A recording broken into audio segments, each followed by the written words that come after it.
नमस्कार दोस्तों, आप सभी का स्वागत है मेरे चैनल राज वेब स्किल में। आज की इस वीडियो में मैं आप सभी को बताऊंगा कि पीएचपी में अगर कोई भी प्रोजेक्ट बनाते हैं तो उसके लिए आपको क्या क्या ज़रूरत होता है। मैं स्टार्टिंग से आपको बताऊंगा कि आप अगर पीएचपी में कोई भी प्रोजेक्ट बनाते हैं, कोई भी फाइल बनाते हैं, तो सबसे पहले उसके पहले आपको किन किन चीज़ों की ज़रूरत पड़ती है, किन किन सॉफ्टवेयर का ज़रूरत पड़ता है, जिससे आप पीएचपी में जो भी प्रोजेक्ट बनाते हैं उसको इजीली रन करा सकते हैं। तो चलिए हम लोग समझते हैं कि पीएचपी में प्रोजेक्ट को क्रिएट करने के लिए किन किन चीज़ों की या किन किन सॉफ्टवेयर की ज़रूरत पड़ती है।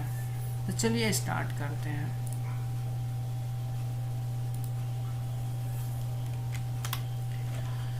देखिए, अगर नंबर वन, पीएचपी में अगर कोई प्रोजेक्ट को अगर आप क्रिएट कर रहे हैं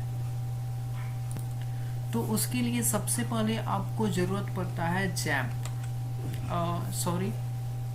उसके लिए सबसे पहले अगर आप पीएचपी में प्रोजेक्ट क्रिएट करते हैं तो सबसे पहले आपको एक एडिटर की ज़रूरत पड़ती है। तो देखिए, एडिटर की एक ज़रूरत पड़ती है। एडिटर में आपका आ जाएगा VS कोड, ठीक है। VS कोड के बाद आता है आपका सबलाइम टेक्स्ट ले सकते हैं। इसके बाद नोटपैड++ आता है, जिसमें आप पीएचपी के लिए कोई प्रोजेक्ट क्रिएट करके उसमें कोड लिख सकते हैं। तो उसके लिए एक एडिटर की ज़रूरत पड़ती है, ठीक है। उस एडिटर में आप अपने कोड को उसमें लिख सकते हैं, ठीक है। तो एडिटर में आपका VS कोड हो गया, सबलाइम टेक्स्ट हो गया, उसके बाद नोटपैड++ हो गया, एक्सेट्रा एक्सेट्रा। इसके बाद बहुत सारे और एडिटर हैं जो आप गूगल के माध्यम से आप देख सकते हैं, उसको इंस्टॉल कर सकते हैं। उसके बाद सेकेंड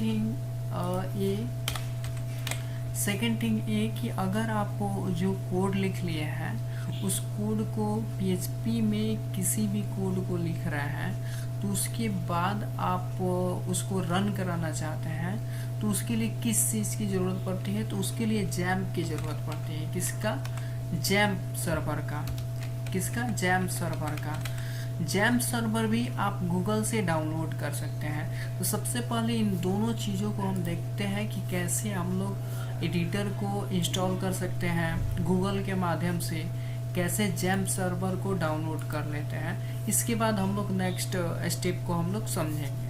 तो देखिए, एडिटर को डाउनलोड करने के लिए आपको क्या करना है, अपने क्रोम ब्राउज़र में जाना है और सिंपल आपको यहाँ पे क्या करना है, VS कोड लिखना है, ठीक है। आपको जो भी एडिटर की ज़रूरत पड़े, जैसे सबलाइम टेक्स्ट चाहिए तो आपको सबलाइम टेक्स्ट लिखना है। मैं VS कोड में काम करता हूँ, तो चलिए VS कोड ही आपको इंस्टॉल करके दिखा दे रहा हूँ। और भी आप गूगल में लिखिएगा तो आ जाएगा। तो देखिए, मैं VS कोड लिख रहा हूँ, VS कोड डाउनलोड में यहाँ पे लिख रहा हूँ, ठीक है। जैसे ही VS कोड डाउनलोड पे हम यहाँ पे जैसे हम क्लिक करेंगे, इंटर प्रेस करेंगे, तो देखिए यहाँ पे विजुअल स्टूडियो का यहाँ पे वेबसाइट ओपन हो गया, फर्स्ट वाला। यहाँ पे code.visualstudio.com इसका साइट ओपन हो गया। सिंपल आपको इस पर क्लिक करना है, ठीक है। डाउनलोड विजुअल स्टूडियो कोड, ठीक है। अब यहाँ पे देखिए, यहाँ पे जो VS कोड में अगर आपके पास विंडोज़ है, विंडोज़ के लिए विंडोज़ में आप कोड लिख रहे हैं तो उसके लिए आपका विंडोज़ के लिए इंस्टॉल कर सकते हैं। .db के लिए, .rpm के लिए भी इंस्टॉल कर सकते हैं VS कोड को। और मैक, अगर आपके पास एप्पल का लैपटॉप है तो उसके लिए मैक में भी इसको VS कोड को डाउनलोड कर सकते हैं, ठीक है। तो देखिए, अगर आपके पास विंडोज़ है तो यहाँ पर सिंपल विंडोज़ पे क्लिक करना है। किस पे क्लिक करना है? विंडोज़ पे। अब देखिए, यहाँ पे लिखा है download not starting try this. देखिए यहाँ पे डाउनलोड होना शुरू हो गया। तो ऑल ये पहले से मेरे पास देखिए यहाँ पे VS कोड है, तो मैं इसको कैंसिल कर दूंगा। क्या कर दूंगा? कैंसिल। बिकॉज मेरे पास पहले से VS कोड है, इसलिए मैं इसको इंस्टॉल नहीं करूँगा। तो चलिए, आप ये सीख लिए। तो इसके बाद नेक्स्ट है कि हम लोग जैम्प सर्वर को डाउनलोड कैसे करेंगे।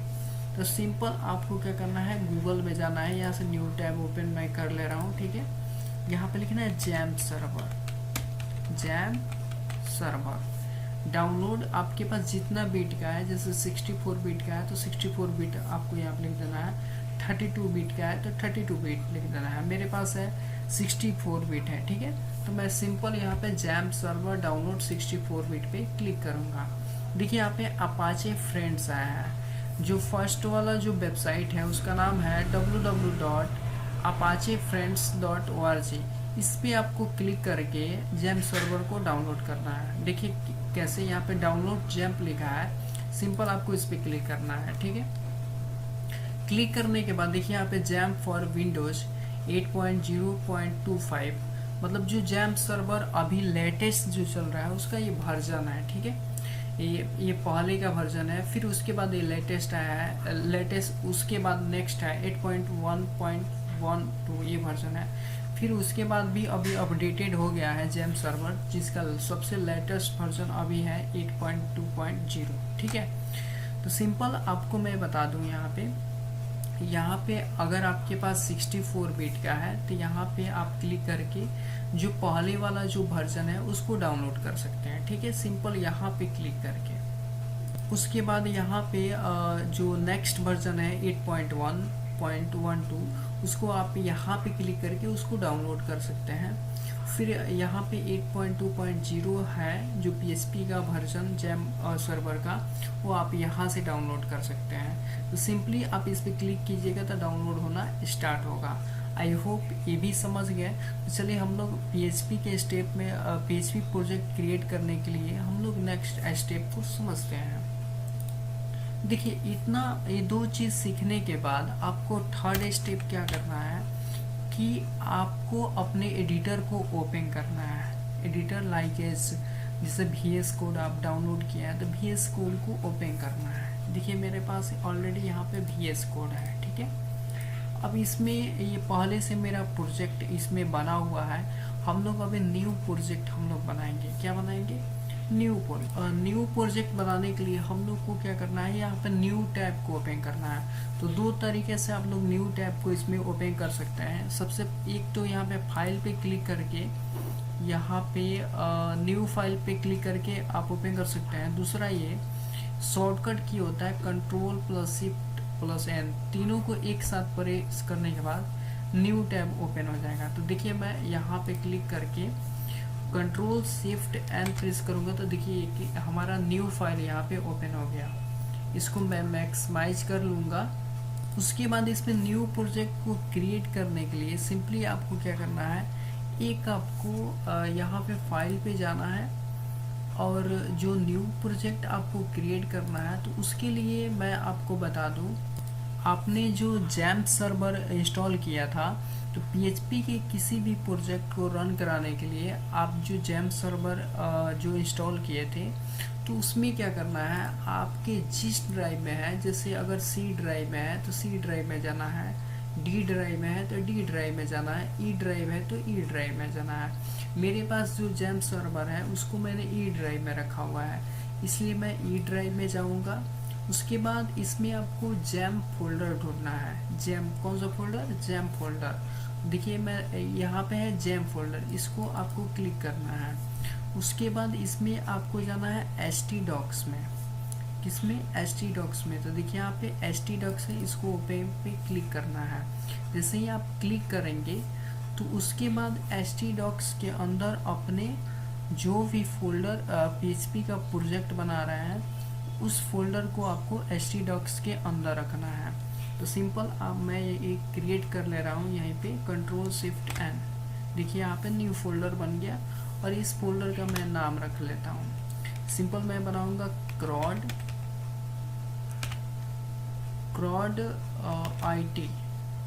IT कंपनी से रिलेटेड मैं बना रहा हूँ, इसलिए मैंने अपने प्रोजेक्ट का नाम रख दिया क्रॉड IT।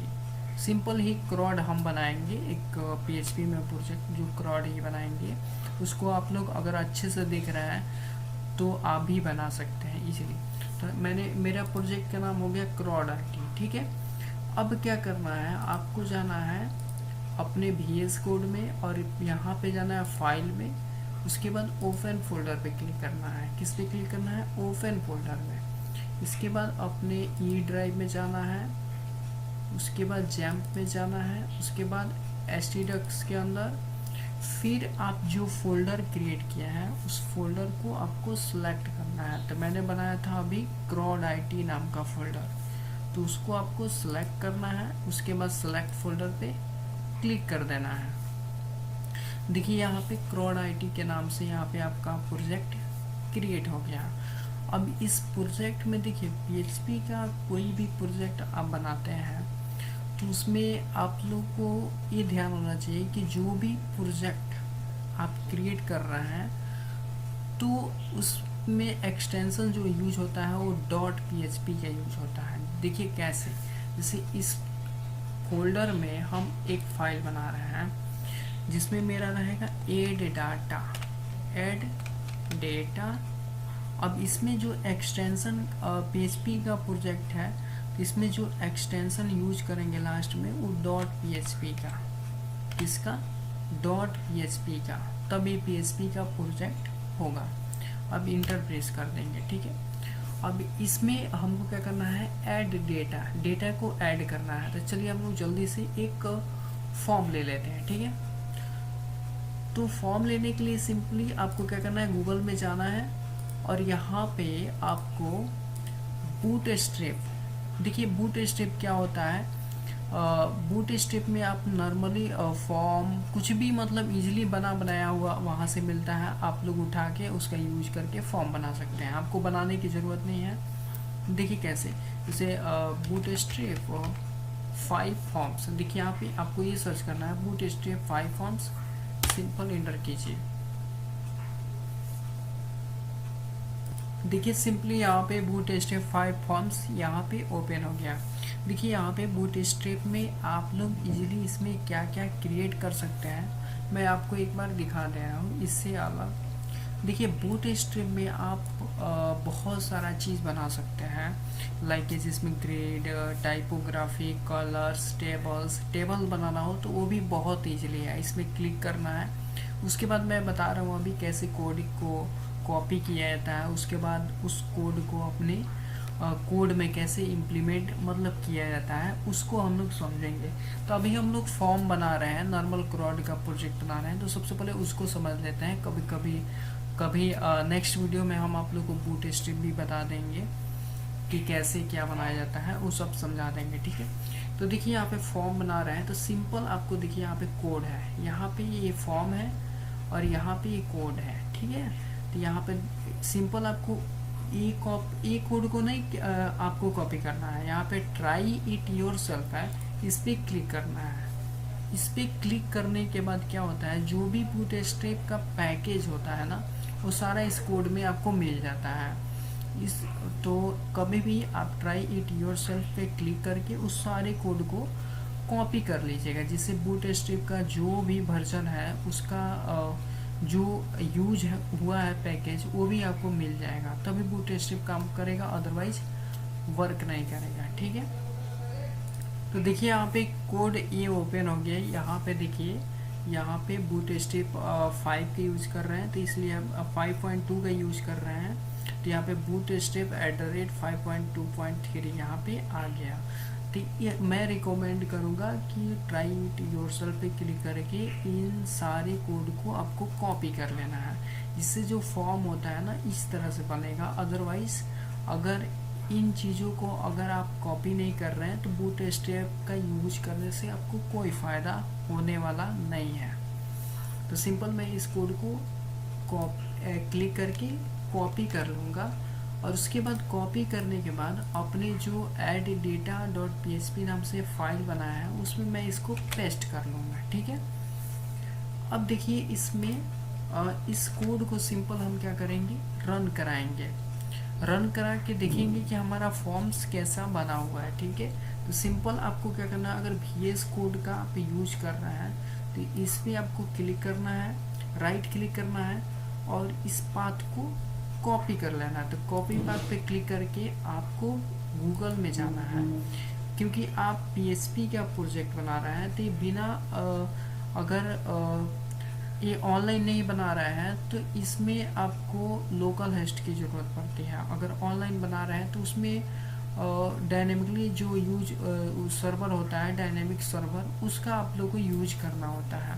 तो इसमें आप लोकली बना रहे हैं तो सिंपल एक सर्वर की ज़रूरत पड़ती है, जो मैंने आपको बताया था। उस सर्वर का नाम है जैम सर्वर। देखिए यहाँ पे यूज होगा जैम सर्वर। तो देखिए जैम सर्वर आपका काम कब करेगा, जैसे जैम को आप इंस्टॉल कीजिएगा तो इस टाइप से आपका आइकन बनेगा, ठीक है। तो जहाँ पे जो जिस फोल्डर में आप रखे हैं उसमें आपको जैम कंट्रोलर आपको ओपन करना है। देखिए यहाँ पे इस टाइप से आइकन बना होगा इंस्टॉल होने के बाद। तो आपको इस पर क्लिक करके इसको ओपन करने के बाद इसमें आपको दो बहुत नेसेसरी होता है किसी भी प्रोजेक्ट को रन कराने के लिए। पहला है उसमें अपाचे। देखिए अपाचे को आपको क्या करना है, ये इसमें ऐसे होगा, स्टार्ट होगा तो स्टार्ट पे आपको क्लिक करके इसको स्टॉप कर लेना है। क्या करना है, स्टॉप करना है। फिर नेक्स्ट रहता है माई सीक्वल। तो माई सीक्वल पे भी आपको स्टार्ट कर लेना है, ठीक है। तो जैसे ही आप स्टार्ट कीजिएगा तो ये एक्टिव हो जाएगा। तो स्टार्ट पे क्लिक करने पे देखिए यहाँ पे ये एक्टिव हो गया, ये एक्टिव हो गया, ग्रीन कलर का यहाँ पे हो गया, समझ गए। अब उसके बाद आपको सिंपल यहाँ पे क्या करना है, अपने क्रोम ब्राउज़र के यहाँ पे सर्च में आपको टाइप करना है सबसे पहले लोकल होस्ट। क्या टाइप करना है, लोकल, क्योंकि जैम सर्वर का जो नाम होता है सर्वर नेम वो लोकल होस्ट होता है। तो आपको लिखना है लोकल होस्ट, ठीक है, लोकल होस्ट। या फिर आपने जो पाथ को कॉपी किया था सिंपल आपको पेस्ट कर लेना है। क्या करना है, पेस्ट करने के बाद जो आपका ये ई ड्राइव के अंदर जैम है, जैम के अंदर एचटीडक्स है, तो सिंपल आपको इसको रिमूव करके यहाँ पे लिखना है सर्वर का नाम। तो सर्वर का नाम होता है लोकल होस्ट, ठीक है, लोकल के लिए लोकल होस्ट। उसके बाद आपको इंटर प्रेस कर देना है। ये देखिए आपका फॉर्म बन गया। कितना आसान है फॉर्म बनाना, बूटस्ट्रैप से देख लीजिए। अच्छा लग रहा है। इसको और अट्रैक्टिव बनाने के लिए मैं आपको जल्दी से बना के दिखा देता हूँ। देखिए मैंने यहाँ पे फॉर्म को और अट्रैक्टिव बना दिया और यहाँ पे अच्छा लग रहा है, ठीक है। तो यहाँ पे फॉर्म को मैंने बनाने के बाद सिंपल आपको क्या करना है, ऐड करना है। क्या करना है, ऐड करना है। तो मैंने इसमें दो फील्ड दिया है, एक नेम दिए हैं और एक ईमेल दिए हैं। इसको हम ऐड करेंगे। तो देखिए ऐड करने के जैसे जो भी हम नाम लिखेंगे, इसमें जो भी नाम लिखेंगे उसके बाद सबमिट पे क्लिक करेंगे तो ये जो डेटा है, ये डेटा हमारा कहाँ पे जाके सेव होगा। तो देखिए आप लोकल पे यूज कर रहे हैं, लोकल होस्ट जो यूज कर रहे हैं, तो मैंने आपको बताया था कि सर्वर, एक सर्वर की ज़रूरत पड़ती है। उस सर्वर में आपका ये डेटा क्या होगा, जैसे ही सबमिट पे क्लिक कीजिएगा तो उस सर्वर में ये आपका डेटा क्या होगा, वहाँ पे जाके स्टोर हो जाएगा। उससे पहले हम एक ज़रूरी और चीज़ बता देते हैं। देखिए इन चीज़ को जो भी नेम है और जो ईमेल है, तो इसको सबमिट करने से पहले मैं एक चीज़ और बता दूं कि जो भी आप यूज कर रहे हैं इनपुट टाइप, तो इनपुट टाइप में यहाँ पे आपको सबसे पहले जो नेम है उसके लिए आपको एक एट्रीब्यूट की ज़रूरत पड़ती है जिसका नाम है name. Name attribute, name attribute is the most important. किसी भी अगर फॉर्म में जो डेटा है उसको अगर आप अपने सर्वर में स्टोर करा रहे हैं तो उसके लिए name attribute is the most important, बहुत ही ज़्यादा इम्पोर्टेंट होता है नेम एट्रीब्यूट।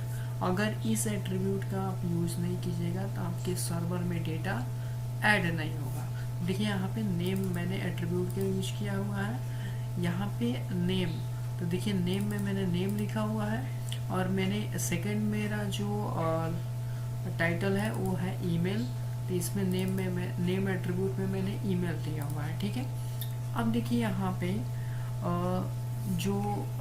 यहाँ पे मैं आपको बता दूँ, जो आप एट्रीब्यूट यूज किया है तो इन एट्रीब्यूट में जो नाम है, जैसे नेम में नेम मैंने लिखा है, नेम में यहाँ पे ईमेल लिखा है, तो इसको आपको सर्वर में आपको क्या करना पड़ेगा, सबसे पहले आपको अपने सर्वर में जाके एक डेटाबेस बनाना होगा और उस डेटाबेस में टेबल बनाना होगा और आपके टेबल में ये एट्रीब्यूट आपको वहाँ पे देना होगा, जिसमें नेम में आप लिखिएगा तो नेम जाएगा और ईमेल में लिखिएगा तो ईमेल जाएगा। तो चलिए हम लोग अपने सर्वर में चलते हैं। तो देखिए सिंपल जो सर्वर को लाने के लिए आपको क्या करना पड़ेगा, यहाँ पे लिखना है लोकल होस्ट, यहाँ पे उसके बाद PHP माई एडमिन लिखने के बाद इंटर प्रेस कर देना है। इससे क्या होगा कि जो आपका जैम्प सर्वर है आपके सिस्टम में है वो क्या हो जाएगा, ओपन हो जाएगा। क्या होगा, ओपन हो जाएगा। देखिए लोकल होस्ट PHP माई एडमिन को जैसे ही ओपन कीजिएगा तो यहाँ पे PHP माई एडमिन का डैशबोर्ड यहाँ पे ओपन हो जाएगा। देखिए यहाँ पे PHP माई एडमिन का डैशबोर्ड ओपन हो गया। तो सबसे पहले मैंने क्या बताया था कि आपको एक डेटाबेस को बनाना है और उस डेटाबेस में आपका एक टेबल बनेगा और उस टेबल में जो जो फील्ड आप ऐड करना चाहते हैं अपने फॉर्म में, जो जो फील्ड है उसको ऐड करना चाहते हैं अपने सर्वर में, तो उसके लिए आप उस पार्टिकुलर टेबल में उस फील्ड का नाम देना होगा। तो सबसे पहले हमको एक डेटाबेस बनाते हैं। न्यू पे, उसके लिए आपको न्यू पे क्लिक करना है और यहाँ पे देखिए डेटाबेस का नाम है। तो डेटाबेस का नाम क्या देना चाहते हैं, तो मैं डेटाबेस का नाम यहाँ पे डेटा को ऐड कर रहे हैं तो सिंपल हम यहाँ पे IT डेटा लिख देना। IT डेटा के नाम से आपको एक टेबल बनाना है। देखिए अगर कोई भी आप माई स्कूल में डेटाबेस बना रहे हैं या फिर टेबल बना रहे हैं तो मैं आपको बता दे रहा हूँ कि आपको इसमें स्मॉल लेटर से ही लिखना है, ठीक है। तो डेटाबेस का मैंने लिखा है IT डेटा। उसके बाद आपको क्रिएट पे क्लिक कर देना है। जैसे ही आप क्रिएट पे क्लिक करेंगे तो देखिए यहाँ पे आपके डेटाबेस का नाम यहाँ पे क्रिएट हो गया, IT डेटा के नाम से यहाँ पे क्रिएट हो गया। अब इसके बाद क्या करना है, इस पर आपको क्लिक करके आपको टेबल का नाम देना है। जो भी आप फॉर्म बनाया है उस फॉर्म में जो भी फील्ड है उस फील्ड में जो भी आप कोई भी डेटा लिख रहे हैं उसको सबमिट क्लिक करने के बाद जो डेटा जाता है वो टेबल में जाता है। कहा जाता है टेबल में जो आप फील्ड देंगे उसमें जाके स्टोर होता है। तो यहाँ पे मैं टेबल का नाम दे रहा हूँ। टेबल का नाम मैं दे रहा हूँ simple add underscore data. Add underscore data मेरा टेबल का नाम है।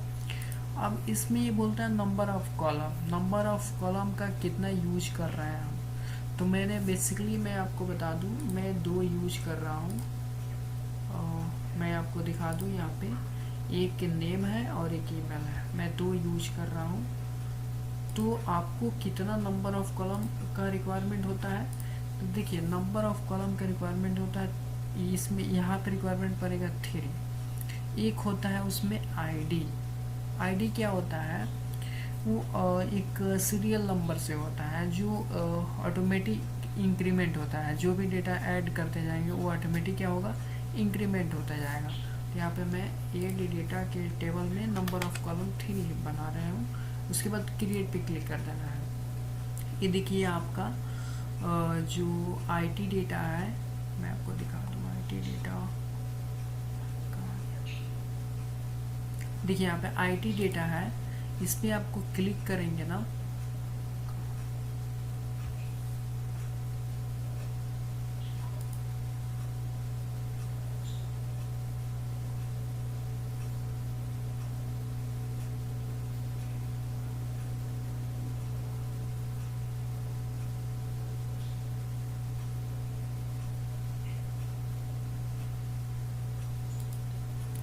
सॉरी मेरा जो टेबल का नाम था वो ऐड डेटा बनाए थे, उसमें कुछ मिस्टेक हो गया। मैं अभी आपको दिखा दूँ और फिर से रिपीट मैं कर रहा हूँ। यहाँ पे ऐड अंडरस्कोर डेटा 1 में कर ले रहा हूँ, ठीक है। सॉरी नाम को मैं यूज़ नहीं कर रहा हूँ, XYZ के नाम से मैंने टेबल बना लिया। ऐड अंडरस्कोर डेटा XYZ और नंबर ऑफ कॉलम की ज़रूरत कितना पड़ेगी 3। और मैंने क्रिएट पे क्लिक किया, ठीक है। अब IT डेटा, सॉरी मैंने मिस्टेक कर दिया, सॉरी यहाँ पे हमने मिस्टेक कर दिया, हमने मिस्टेक कर दिया। यहाँ पे मैं बना रहा हूँ IT_add,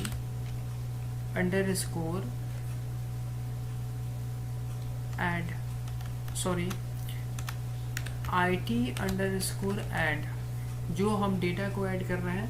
हमने बहुत ज़्यादा add_डेटा का हम टेबल क्रिएट किए थे, तो उसको मैंने क्रिएट करने के बाद जो फील्ड आ रहा था उस फील्ड का नाम नहीं देने के बाद तुरंत ही हम उस टेबल में डेटाबेस में जा रहे थे, जिसकी वजह से हमारा वो फील्ड नहीं दिख रहा था। सो मिस्टेक हो गया। चलिए हम लोग और अच्छे से इसको अब से क्रिएट करते हैं। तो IT_add नाम से मैंने टेबल का नाम दिया और इसमें मैंने 3D लिख लिया। अब उसके बाद क्रिएट पे क्लिक कर लेना है, ठीक है। अब इसमें देखिए फील्ड आएगा, जो हम फील्ड ऐड नहीं कर रहे थे, वो गलती कर रहे थे। अब यहाँ पे आपको फील्ड देना है, तभी आप जो फॉर्म में जो फील्ड है उसमें जो डेटा देंगे, सबमिट पे क्लिक करेंगे, तभी इसमें ऐड होगा, अदरवाइज ऐड नहीं होगा। तो सिंपल आपको यहाँ पे फर्स्ट फील्ड बनाना है ID, इसको इंट ही रहने देना है यहाँ पे। उसके बाद इसमें हम दे दे रहे हैं, इसका लेंथ 10 दे दे रहे हैं, उसे नहीं भी दे सकते हैं, इससे इसका कोई रिक्वायरमेंट नहीं है। उसके बाद यहाँ पे आपको AI पे क्लिक करना है। AI का मतलब होता है ऑटोमेटिक इंक्रीमेंट होता है, और सॉरी ऑटोमेटिक इंक्रीमेंट होता है। ये क्या करता है कि जितने भी डेटा आप ऐड करेंगे उसमें ऑटोमेटिक ये क्या करेगा, इंक्रीमेंट करेगा। 1 ऐड कीजिएगा, 1 2 ऐड कीजिएगा तो 2 ऑटोमेटिक ये नंबर आपका इंक्रीमेंट होगा। इस पर आपको क्लिक कर देना है, ठीक है। ये जो ID होता है वो कभी भी प्राइमरी होता है। क्या होता है, कभी भी प्राइमरी, क्योंकि आप लोग इसको डुप्लीकेट नहीं बना सकते हैं। तो इसलिए डुप्लीकेट नहीं बनाने के लिए आपको प्राइमरी की को सिलेक्ट करना होता है। यहाँ पे नहीं आएगा तो जैसे ही आप इस पर क्लिक कीजिएगा तो प्राइमरी की सिलेक्ट कर लेता है। उसके बाद सेकंड आपका फील्ड का नाम क्या है, तो देखिए यहाँ पे जो फील्ड का नाम होगा वही देना है। जैसे यहाँ पे नेम है, तो यहाँ पे नेम में क्या दिया है अपने फील्ड का नाम, तो नेम एट्रीब्यूट दिया है, तो आपको इसमें जाना है और यहाँ पे नेम देना है। फिर उसके बाद थर्ड क्या है, थर्ड मेरा यहाँ पे नेम एट्रीब्यूट में क्या है, ईमेल। तो ईमेल को आपको देना है अपनी डेटाबेस में और यहाँ पे पेस्ट कर देना है। देखिए नेम कभी भी होता है वो varchar में होता है, नंबर में नहीं होता है। और जो ईमेल भी होता है वो भी इसमें नंबर भी आता है, टेक्स्ट भी आता है, इसलिए इसको भी ये भी varchar में ही होता है।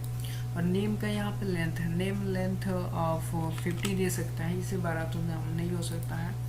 और ईमेल में भी 50 दे रहा है, ठीक है। उसके बाद आपको क्या करना है, सेव पे क्लिक करना है।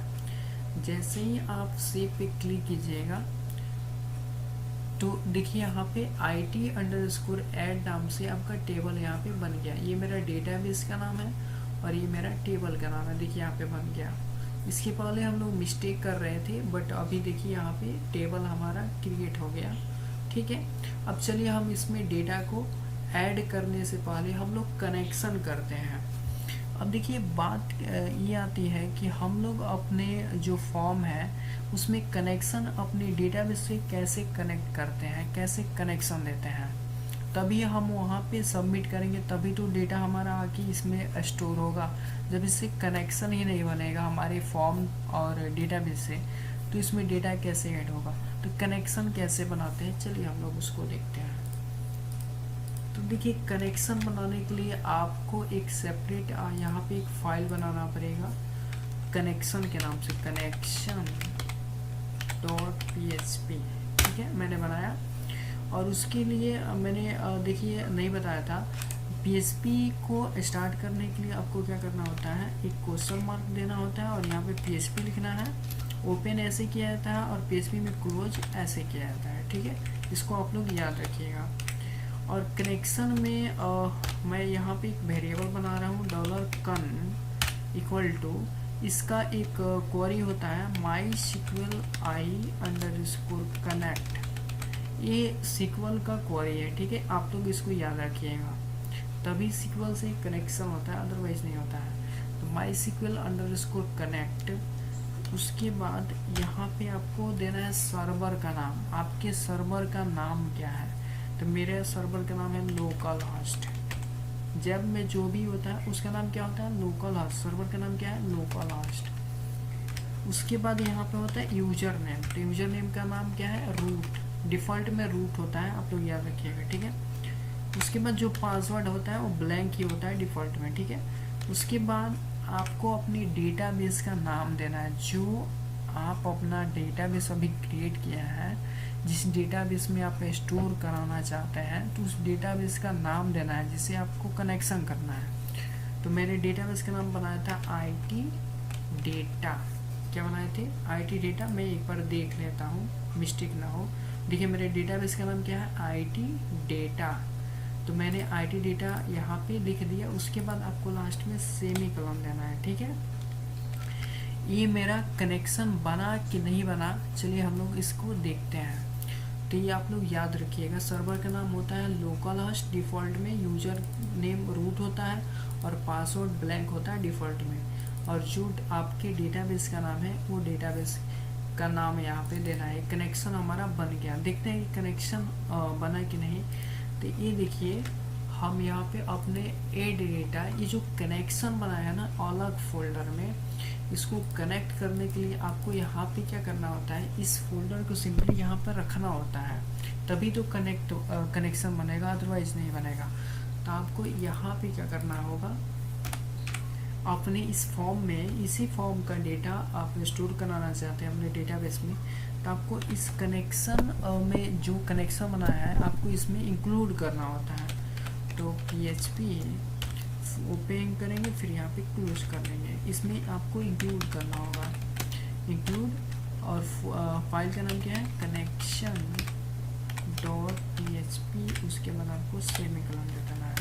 ये मेरा इंक्लूड हो गया, ठीक है, कनेक्शन। अब इसमें जो आपको डेटा ऐड करना है उसके लिए आपको क्या करना होगा? SQL में कुछ आपको PHP में कोड करना होगा, PHP में कोड करना होगा। उसके लिए सिंपली आपको वेरिएबल बनाना होगा जो पोस्ट कर रहे हैं। क्या पोस्ट कर रहे हैं?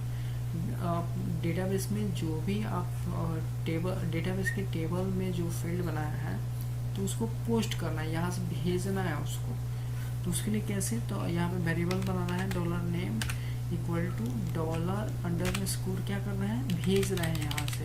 तो उसके लिए आपको पोस्ट का यूज करना है। और यहाँ पे जो आपका फील्ड नेम एट्रीब्यूट में आप जो दिया है, तो यहाँ पर नेम, वेरिएबल का नाम कुछ भी यूज कर सकते हैं। यहाँ पे वेरिएबल का नाम कुछ भी आप दे सकते हैं, उससे कोई मतलब नहीं है। लेकिन जो नेम एट्रीब्यूट में जो भी आप नाम दिए हैं वो आपको यूज करना होगा।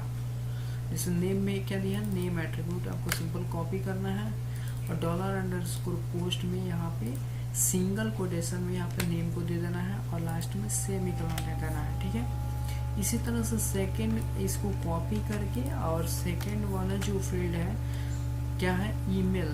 तो इसको ईमेल नाम से मैंने वेरिएबल बना लिया सिंपल। और यहाँ पे आपको जो फील्ड का नाम है वो आपको देना है। वेरिएबल कुछ भी बना सकते हैं, याद रखिएगा, लेकिन जो एट्रीब्यूट, नेम एट्रीब्यूट का यूज किया है वो बहुत ज़्यादा ज़रूरी होता है। जो एट्रीब्यूट का नाम दिया है वही आपको यहाँ पे पोस्ट करना है, वही लिखना है, ठीक है। इसके बाद आपको क्या करना है? इंसर्ट करना है। तो इंसर्ट का क्वेरी यहाँ पे लिखना है, ठीक है। तो चलिए इंसर्ट क्वेरी को हम एक वेरिएबल में स्टोर कर लेते हैं, $SQL डबल इन्वर्टेड में यहाँ पे सेमीकोलन, और इंसर्ट करना है हमको। क्या करना है? उसमें डेटा को इंसर्ट करना है। तो अपने फॉर्म से इंसर्ट करना है, तो फॉर्म इंसर्ट वाली पेज पे आपको क्वेरी लिखना है। यहाँ पे इसका क्वेरी होता है इंसर्ट, याद रखिएगा, इंसर्ट इनटू, टेबल का नाम क्या है जिसमें स्टोर कराना चाहते हैं? तो टेबल का नाम है IT_add। क्या है? IT_add। तो आपको देना है IT_add और टेबल का नाम यही है, इसी टेबल में आप स्टोर करना चाहते हैं। तो IT_add लिख दिए। उसके बाद आपको यहाँ पे पैरेंथेसिस देना है, और इस पैरेंथेसिस में आपको क्या करना है? जो जो फील्ड है उसका नाम लिखना है। जैसे यहाँ पे नेम है, नेम पोस्ट करना चाहते हैं, और कामा देके यहाँ पे ईमेल पोस्ट करना चाहते हैं, ठीक है। उसके बाद आपको वैल्यूज देना है। और इस वैल्यूज में सिंगल कोटेशन के साथ जो आपका वेरिएबल है उसको यहाँ पे आपको पास करना है। तो वैल्यूज में हमारा क्या है, डॉलर नेम, फिर आपको सिंगल कोटेशन में डॉलर ईमेल देना है, ठीक है। उसके बाद लास्ट में सेमीकोलन। फिर इस जो क्वेरी लिखा है, इस क्वेरी को एग्जीक्यूट करने के लिए एक माईसीक्वल में क्या होता है, क्वेरी होता है। तो यहाँ पे मैंने एक वेरिएबल बनाया उस क्वेरी को स्टोर कराने के लिए इस वेरिएबल में। Dollar query equal to my, execute कराने के लिए याद रखिएगा माईसीक्वल आई अंडरस्कोर क्वेरी होता है, क्वेरी को एग्जीक्यूट कराने के लिए। उसके बाद आपका जो वेरिएबल में आपने इंसर्ट का क्वेरी जो लिखा है उस वेरिएबल का नाम देना है डॉलर एसक्यूएल। उसके बाद आपको इसमें कनेक्शन भी देना है डॉलर कन, ठीक है। अगर कोई एरर भी आता है तो उसके लिए डाई दे देना है यहाँ पे। उसके लिए होता है फंक्शन माईसीक्वल आई अंडरस्कोर एरर। अगर आपके कनेक्शन में कोई एरर आता है तो वो दे दे डॉलर कन, मैंने यहाँ पे दे दिया, ठीक है। अब इसमें हम क्या करना चाहते हैं, इस कंडीशन को हम कहीं भेजना चाहते हैं जो ऐड हो गया, तो उसको हमको पर्टिकुलर किसी चीज़ पे भेजना है। तो यहाँ पे हम कंडीशन लगा देते हैं इफ़ का, कि इफ़ में डॉलर क्वेरी, ठीक है। इफ़ में मैंने डॉलर क्वेरी दे दिया और यहाँ पे मैंने कर दिया कि अगर डॉलर क्वेरी हमारा अगर एग्जीक्यूट हो जा रहा है। हाँ तो दोस्तों इसको आप जो क्वेरी को एग्जीक्यूट कराना चाहते हैं, देखिए यहाँ पे एरर आ रहा है, एरर बिकॉज आपको सबसे पहले यहाँ पे कनेक्शन देना होता है डॉलर कन।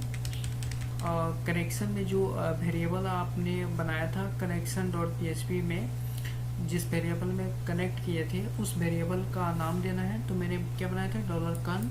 उसके बाद जो क्वेरी लिखे हैं इंसर्ट का, उसको आप जो क्वेरी इंसर्ट का लिखे हैं उसको जिस वेरिएबल में स्टोर किया है उसका नाम। तो यहाँ पे डॉलर एसक्यूएल है तो डॉलर एसक्यूएल देना है, ठीक है। यदि देखिए एरर कुछ भी नहीं आ रहा है। अब इस क्वेरी को एग्जीक्यूट कराना है तो इस क्वेरी को आपको कंडीशन में रखना है कि अगर ए हो तो ए करे और नहीं तो ए करे। वो कैसे करेगा, तो यहाँ पे डॉलर क्वेरी एग्जीक्यूट होगा तो यहाँ पे मैंने इफ में कंडीशन दे दिया कि डॉलर क्वेरी अगर एग्जीक्यूट हो रहा है तो ये हमारा यहाँ पे हेडर लोकेशन में ऐड डेटा डॉट पीएचपी, ठीक है, हमारा ऐड हो जाए और इस पे भेज दे और लिखे मैसेज में इको मैंने प्रिंट करा दिया add data successfully added data.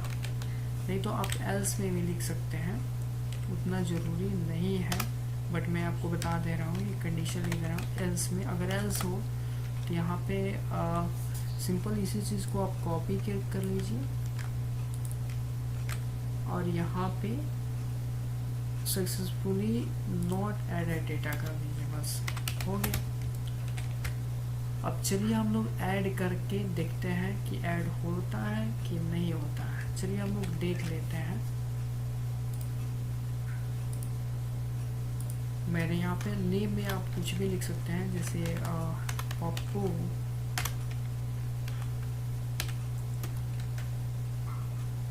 Dubey या पप्पू सिंह लिख लीजिए, पप्पू सिंह। और ईमेल में आप लिख लीजिए tt123@gmail.com, ठीक है, यहाँ पे आ गया। इसको सबमिट पे क्लिक कीजिए।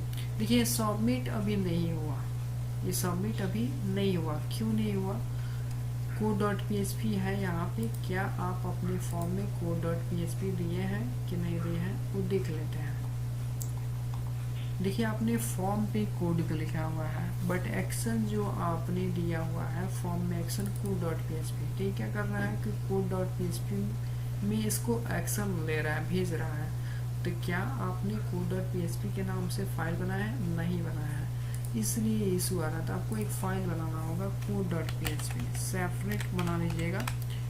सेपरेट मैं क्यों बना रहा हूँ कि अगर आप ऐड कर रहे हैं तो ऐड कर सकते हैं, डिलीट करना हो, डिलीट का अगर कोड लिखना हो तो डिलीट, फिर एक और फॉर्म बना रहे हैं तो उसमें भी code.php में लिख सकते हैं। इसलिए सेपरेट बना के रखिए, बहुत ही आसान होता है।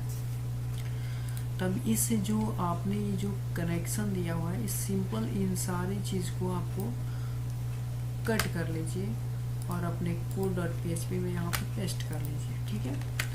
अब चलिए देखते हैं कि क्या एरर आता है। क्रोम में जाइए, इसको रिफ्रेश कीजिए।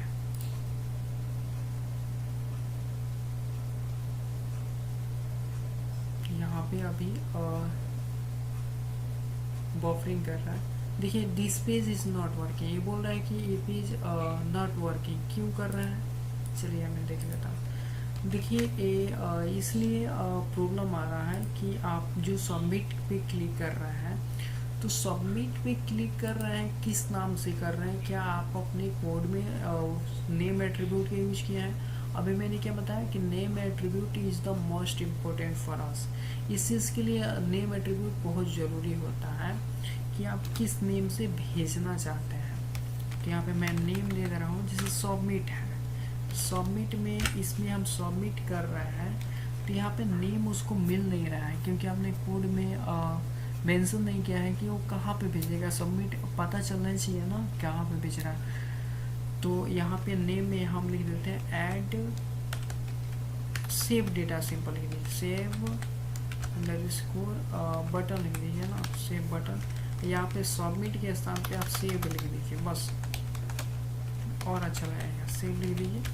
और देखिए मैंने नेम क्या लिखा है, सेव बटन। इस चीज़ को हमको सिंपली इसमें पोस्ट करना है ना, तो अपने code.php में आप यहाँ पे कंडीशन लगा दीजिए, इफ इसेट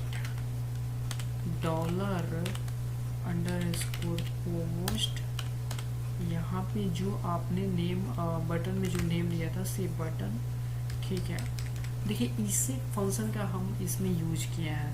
इसेट फंक्शन क्या होता है कि देखिए इसेट का मतलब होता है कि अगर आप उस बटन पे क्लिक कर रहे हैं जिस बटन में हमने नेम दिया हुआ है, ये अगर उसको मिले तो क्या करे, उसमें डेटाबेस में भेज देगा, अदरवाइज अगर नहीं मिलेगा तो फॉल्स हो जाएगा।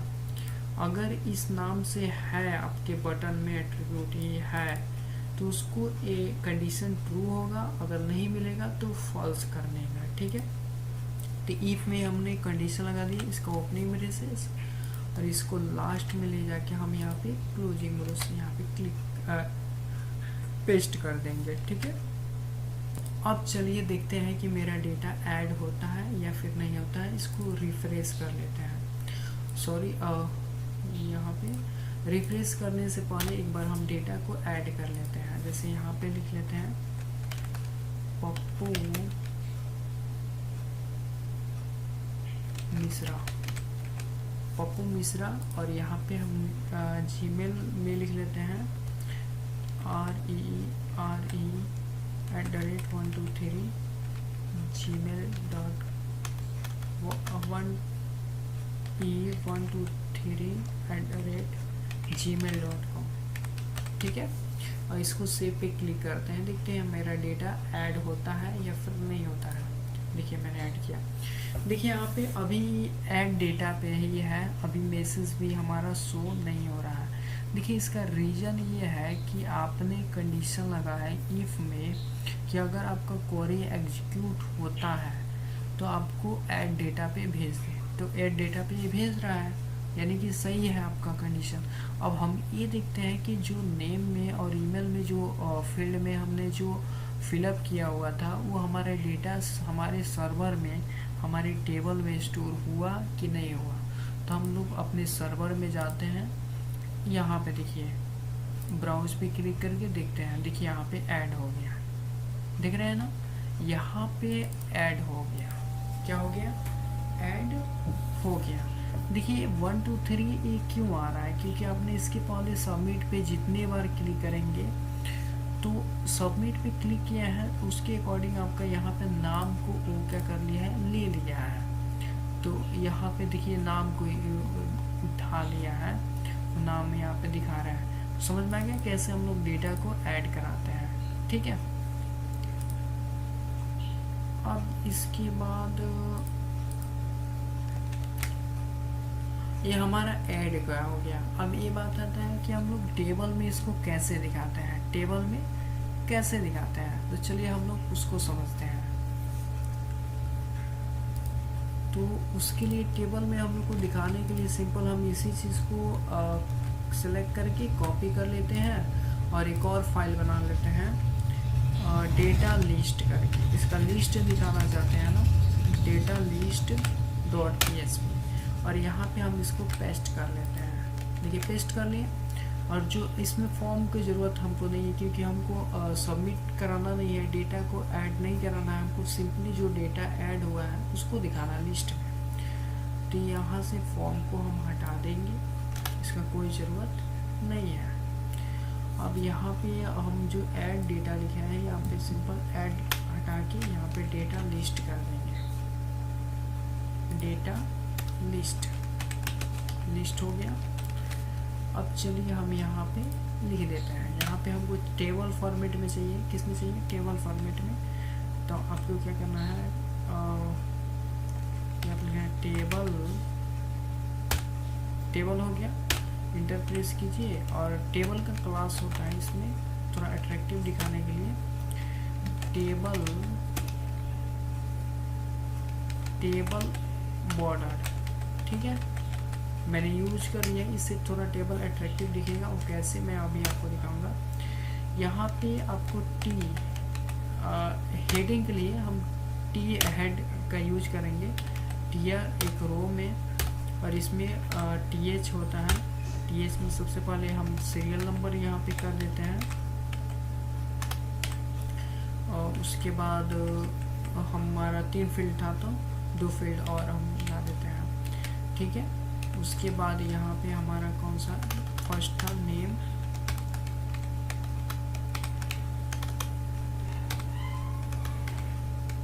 था, और सेकंड हमारा क्या था, नेम के बाद सेकंड हमारा है ईमेल हो गया। अब उसके बाद टी हेड के बाद हम टी बॉडी जो दिखाना चाहते हैं उसकी बॉडी में टीआर, इसमें हमारा TD आएगा। TD हमको कितना चाहिए, 3, 1 2 3 4 5। मैं बताता हूँ क्यों। यहाँ पे सिंपल में एक एडिट का एक डिलीट का ले लेता है, क्योंकि हमको एडिट भी करना है एंड डिलीट भी करना है, तो वो भी मैं लूँगा, ठीक है। और इसमें देखिए इसमें हमको लिस्ट दिखाने के लिए टी बॉडी के नीचे आपको PHP को स्टार्ट करना है। क्या करना है, PHP को स्टार्ट करना है एंड PHP को क्लोज करना है। और यहाँ पे लिस्ट दिखाने के लिए मैं एक वेरिएबल बनाता हूँ $SQL। सबसे पहले कनेक्शन आपको करना पड़ेगा, तो इंक्लूड कनेक्शन। आपको सबसे पहले जो लिस्ट दिखा रहे हैं उस डेटाबेस से तो पहले कनेक्ट करना पड़ेगा, कनेक्शन .php। उसके बाद एक वेरिएबल बना रहा हूँ $SQL इक्वल टू डबल इनकोटेड के अंदर लिस्ट दिखाने के लिए अपने टेबल से। उसके लिए एक क्वेरी होता है सेलेक्ट स्ट्रिक्ट, उसमें का पूरा डेटा दिखाने के लिए स्ट्रिक्ट का यूज करते हैं, ध्यान रखिएगा। एक डेटा को दिखाने के लिए हम लोग दूसरे वे से करते हैं, वो हम लोग नेक्स्ट वीडियो में समझेंगे।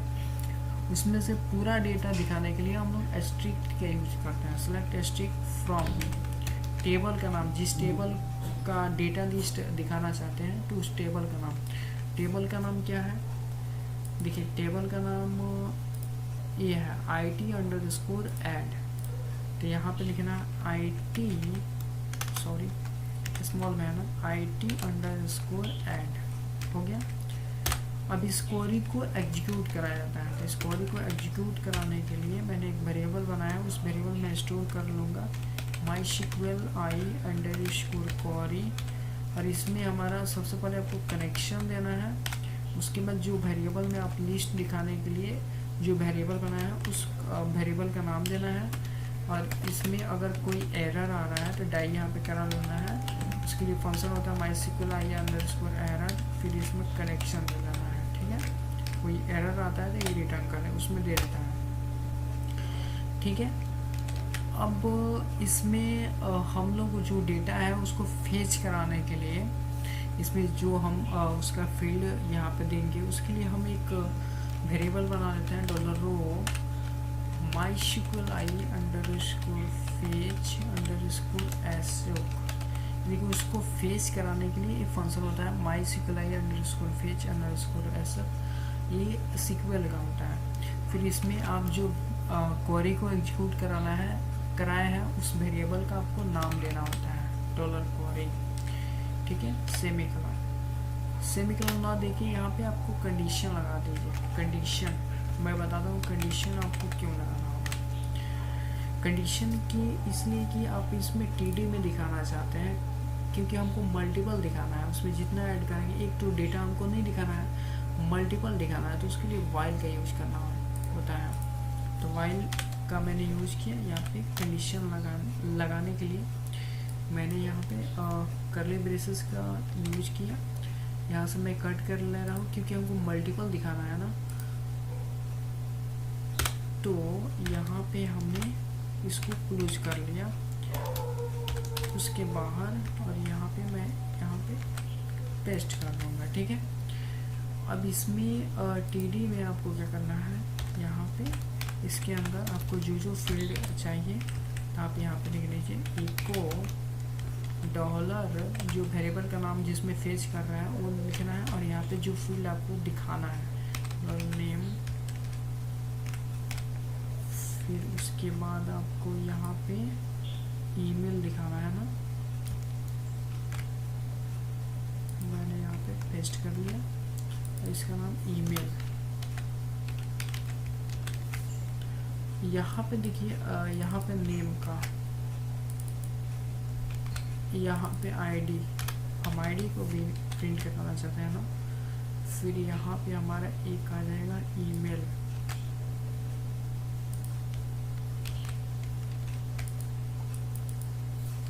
मेरा जो फील्ड का नाम है वही देना है आपको, ध्यान रखिएगा, ईमेल। अब चलिए इसको हम देखते हैं।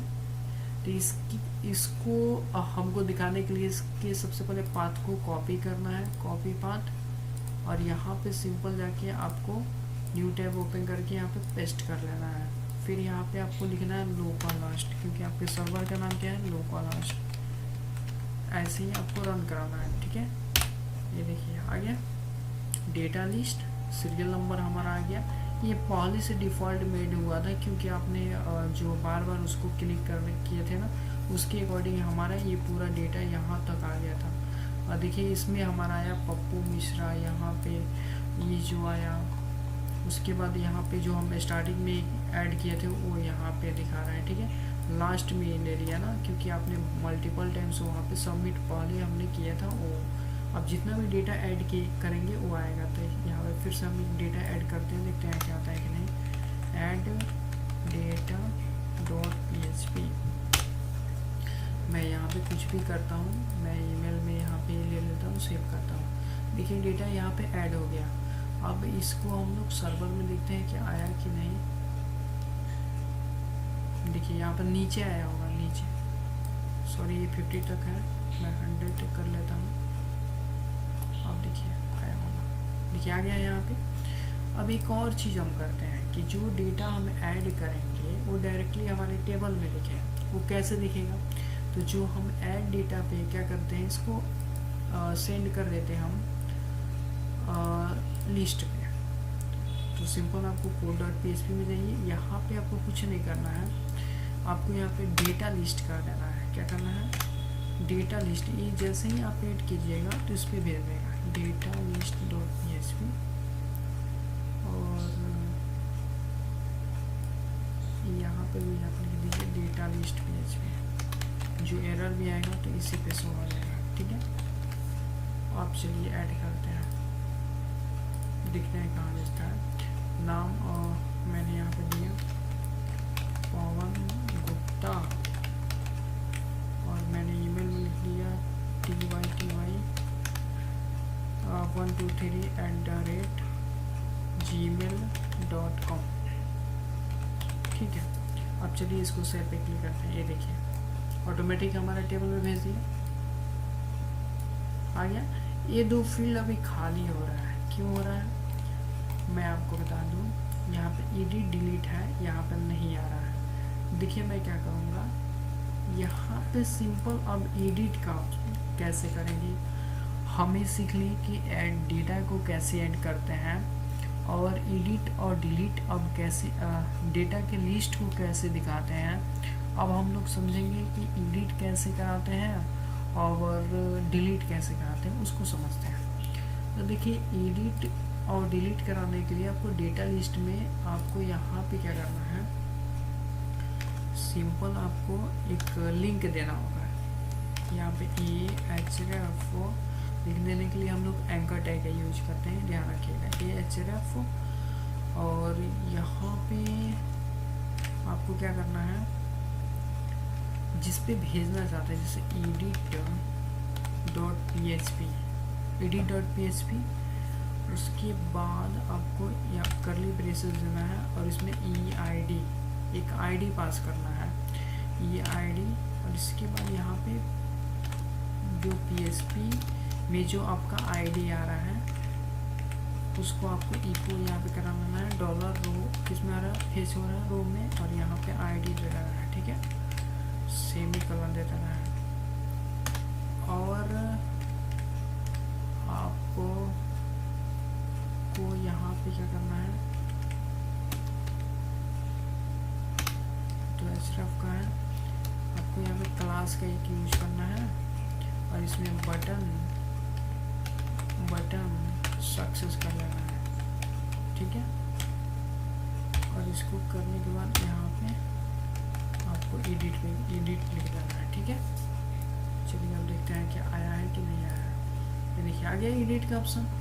अब देखिए मैं आपको दिखा रहा हूँ, आईडी के अकॉर्डिंग आपको यहाँ पे दिखेगा।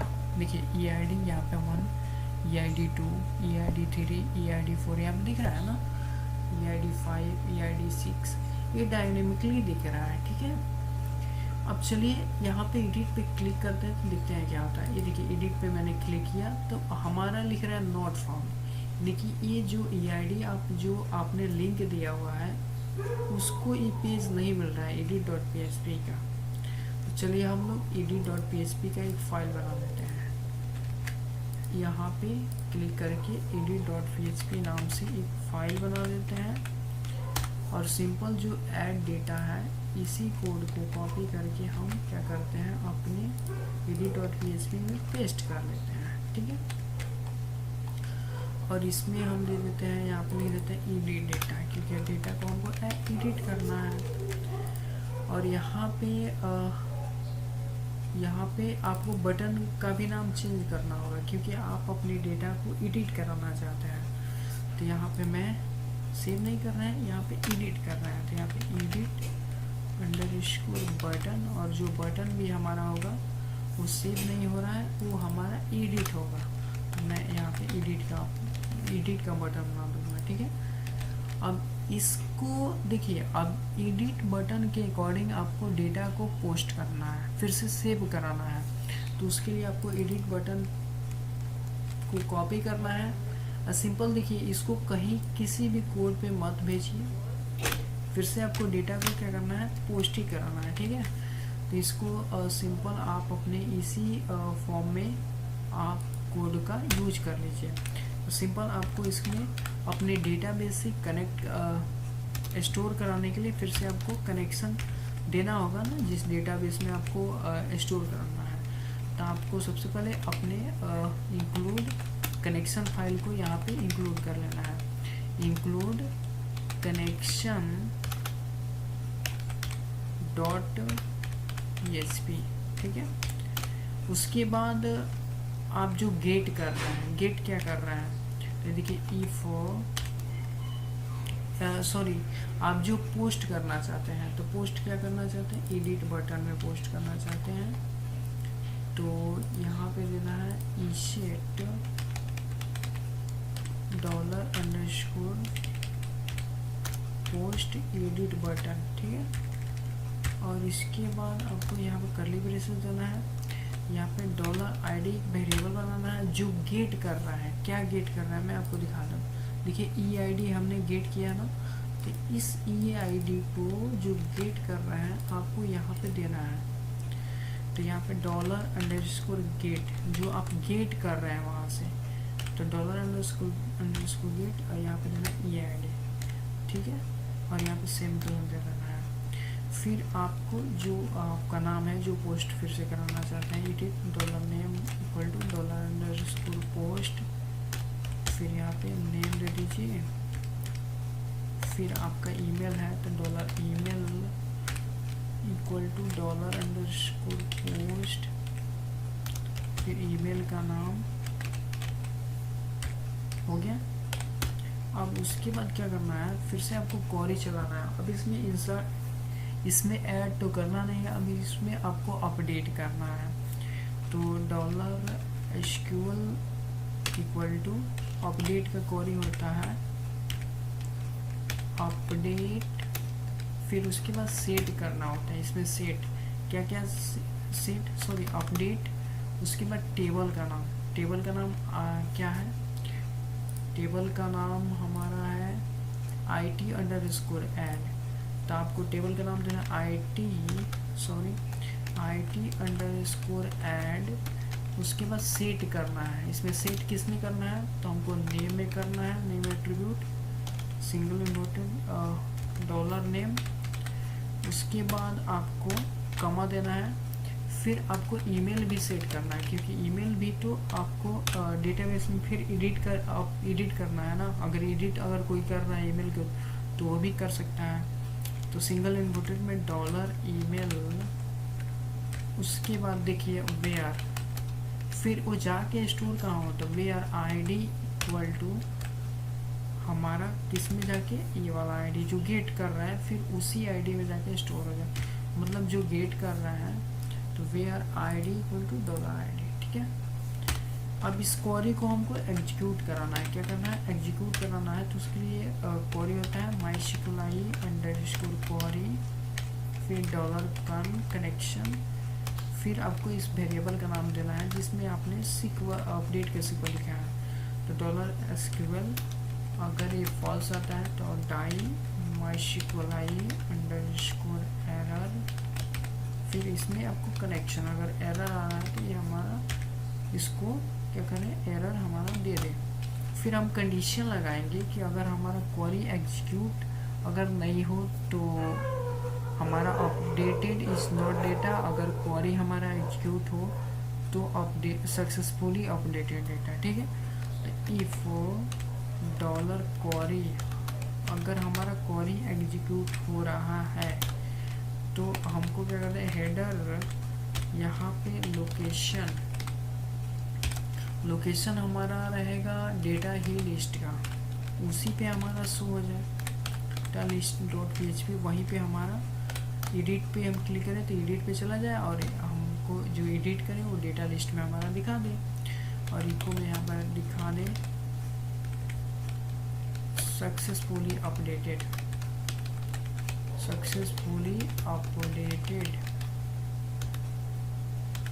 डेटा, ठीक है। अब सिंपली एल्स में अगर नहीं हो तो भी हमारा डेटा अपडेटेड ना हो, सिंपल हम एल्स में यहाँ पे कर देंगे और यहाँ पे लिख देंगे सक्सेसफुली नॉट अपडेटेड डेटा, ठीक है। चलिए हम लोग देखते हैं कि हो रहा है कि नहीं। अब इस चीज़ को देखिए, अपडेट करने से पहले हमको इसमें क्या करना पड़ेगा, देखिए हमको एक वैल्यू देना होगा, क्योंकि हम जो भी गेट कर रहे हैं उस पर क्लिक करने पे हमको डेटा फेच करके वो डेटा हमको लाना भी तो है गेट जो कर रहे हैं उसके अकॉर्डिंग। तो हमको यहाँ पे क्या करना पड़ेगा, एक वेरिएबल बना लेना है $SQL, और फिर से आपको वो फेच करके डेटा लाना है। तो हम उसके लिए यूज करते हैं सेलेक्ट। सेलेक्ट स्ट्रिक्ट फ्रॉम, क्योंकि हमको पूरा डेटा लाना है ना। सेलेक्ट स्ट्रिक्ट फ्रॉम टेबल का नाम क्या है, IT_add, सॉरी स्मॉल में है, IT_add, और टेबल का नाम वेयर, हम जो ID इक्वल टू जो गेट कर रहे हैं $_गेट, क्या गेट कर रहे हैं, EID, ठीक है, ये गेट कर रहे हैं तो ये हम लिख देंगे। उसके बाद क्वेरी को एग्जीक्यूट करेंगे, $query1, यहाँ पे SQL आपने ऊपर यूज किया इसलिए 1 का यूज कीजिए, ठीक है, क्योंकि एक किसी पर्टिकुलर पेज पे आप 2 बार एक ही सेम वेरिएबल नहीं बना सकते, ये याद रखिएगा। query1 इक्वल टू, इस क्वेरी को एग्जीक्यूट कराने के लिए mysqli_query,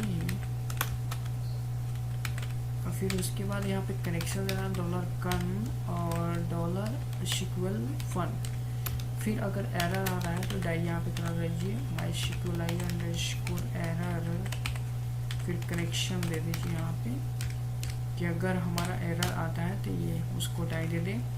इफ में कंडीशन इसको फेच करा दीजिए कि $1 इक्वल टू mysqli_fetch, अपनी टेबल से कराने के लिए होता है mysqli_fetch_asec, और जो क्वेरी एग्जीक्यूट कराया उस वेरिएबल का नाम दे दीजिए, ठीक है।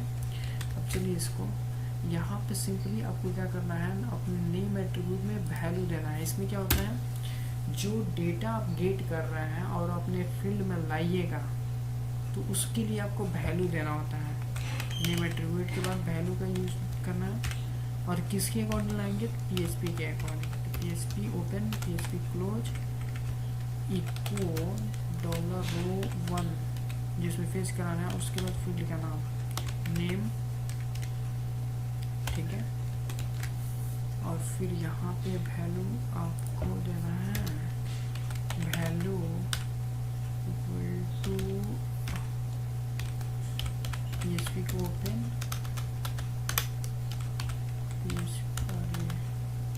PHP को ओपन और PHP को क्लोज, फिर आपको इक्वल $1 इसमें रहेगा ईमेल, क्या रहेगा, ईमेल।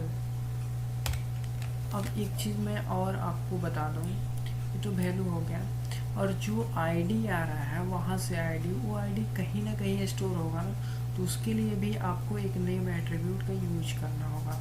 सिंपली मैं आपको बता दूँ, फॉर्म के जस्ट आप नीचे यूज कर लीजिए, इनपुट टाइप में हिडन कर लीजिए, इसमें हिडन कर लीजिए, हिडन,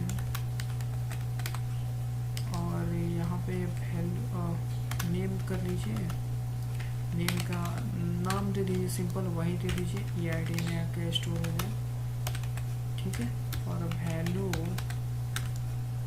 में यहाँ पे PHP में दे दीजिए, PHP में इक्वल $1 इसमें दे दीजिए ID, ठीक है। अब चलिए देखते हैं क्या होता है, ठीक है। इसका जो रोवन का ID है, इसमें हमारा EID ये जाके स्टोर हो जाए। चलिए अब देखते हैं क्या होता है। देखिए मिल गया यहाँ पे, सिंपल मैंने उसको रिफ्रेश किया, यहाँ पे आ गया। मैं एक बार यहाँ पे जाता हूँ, अब देखते हैं कि इस एडिट पे क्लिक करने पे पप्पू मिश्रा और ये हमारा ईमेल आता है कि नहीं। तो देखिए मैंने इस पर क्लिक किया, 81 का EID है, देखिए यहाँ पे EID 81 आ गया, और यहाँ पे पप्पू मिश्रा, और उसके बाद एक उसका जीमेल आ गया। अब चलिए पप्पू मिश्रा ओपन करते हैं, देखते हैं कि एडिट होता है या फिर नहीं। एडिट किया, ये देखिए एडिट पप्पू मिश्रा हुआ। अब चलिए जीमेल को भी देख लेते हैं कि जीमेल भी होता है या फिर नहीं। तो मैंने 1 2 3 4 कर लिया, एडिट किया, ये देखिए लिस्ट पे हमारा आ गया, और देखिए यहाँ पे 1 2 3 4 हो गया। अब इसके बाद आता है डिलीट। यहाँ पे मैंने एक और फील्ड यहाँ पे दिया हुआ था, अब हम लोग अगर किसी पार्टिकुलर फील्ड को अगर डिलीट करना चाहते हैं तो कैसे करेंगे, तो चलिए हम लोग उसको भी देख लेते हैं। अब देखिए डिलीट करने के लिए डेटा लिस्ट में फिर से आपको एक इसी एंकर टैग को सिंपली आप कॉपी कर लीजिए और टीडी के अंदर आप रख लीजिए यहाँ पे, और यहाँ पे सिंपल आप लिख लीजिए डिलीट।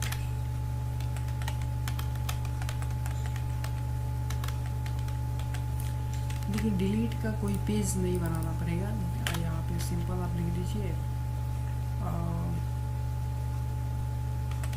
डिलीट .php, ये आपको EID से ही हो जाएगा। यहाँ पे लिख दीजिए डेल, ठीक है, गेट करके आप कर दीजिएगा। डिलीट .php का कोई रिक्वायरमेंट नहीं है, और इसीलिए आप गेट कर लीजिए ना यहीं पे, इसी वाले पेज पे, सिंपल आप इसी वाले पेज पे PHP, एक मिनट, code.php में सिंपल कर लीजिए। इसको आप भेज दीजिए इस पे code.php, ठीक है, और इसमें आप सेपरेट एक कोड ही लिख लीजिए अगर ना, ठीक है। सॉरी, यहाँ पे इफ में कंडीशन लगा दीजिए, इफ सेट $_गेट, जो गेट कर रहे हैं, गेट क्या कर रहे हैं, डेल, ठीक है, डेल एंड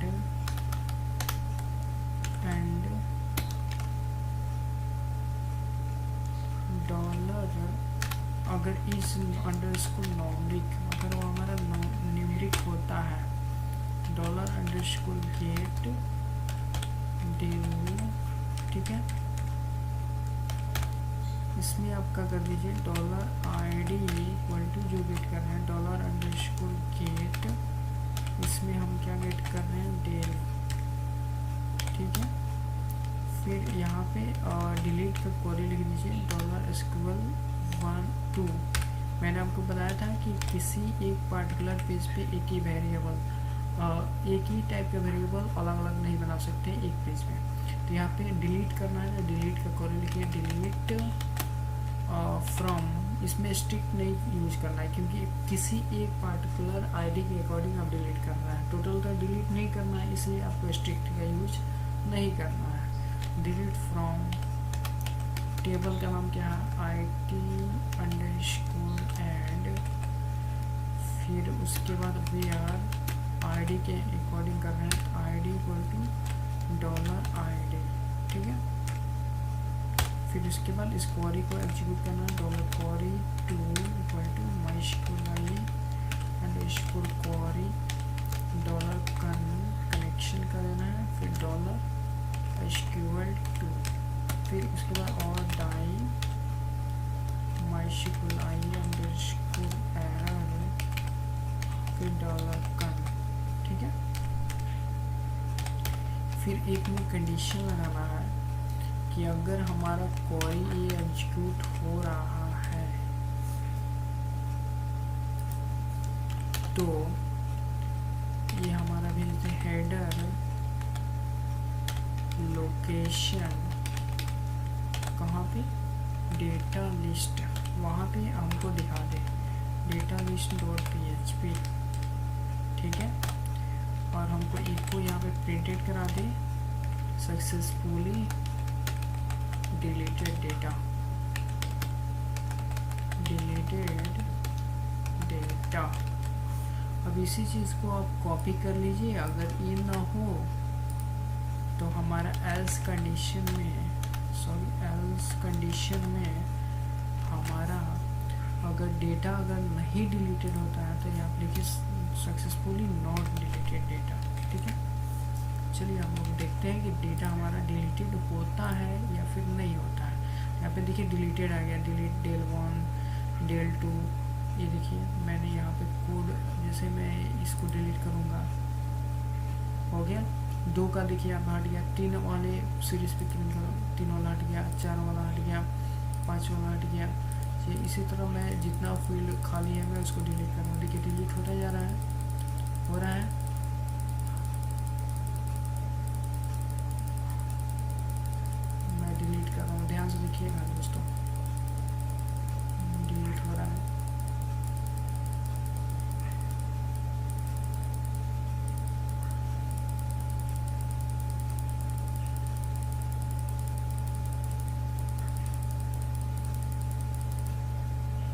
देखिए इतना डेटा डिलीट हो गया।